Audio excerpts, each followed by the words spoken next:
My position in the Ruben Gonzalez lab is undergraduate assistant under Shannon Zandy, who is my graduate mentor. And right now we're investigating the neurochemical pathways that underlie the effect of alcohol. So, we have a lot of effects from alcohol, the rewarding effects and reinforcing effects that cause us to drink alcohol a lot, and we don't really know what's going on in the brain about that. So we're actually investigating, more specifically, beta-endorphin samples from a specific part of the brain while being administered alcohol in a rat's brain.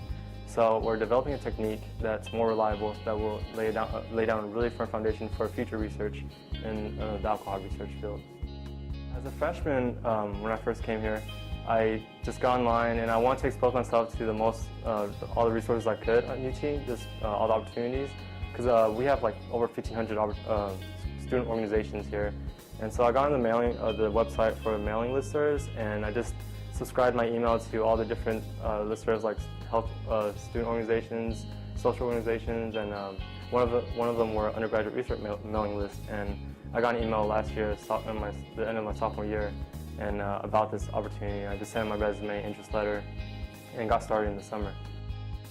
Definitely the most significant part of research is the unique community that includes all the graduate students, postdoctorates, and faculty members, because it just immerses the undergraduate into a community that's multidisciplined, and this community just thrives on passionate exploration.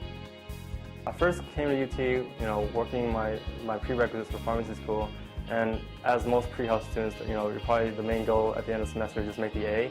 So that was my main goal, but now this research is the most eye-opening experience I've had, and through those science discussions, it really showed me how to take control of my education and ask questions just from curiosity.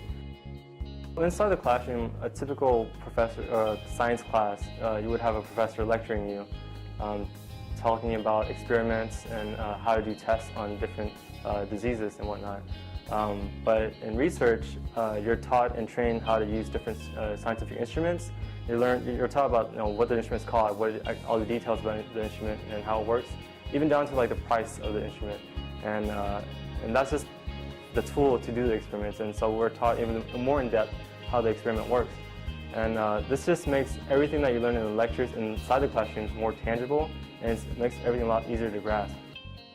I've been fortunate enough to be given the opportunity to actually write a portion of my graduate mentor's project.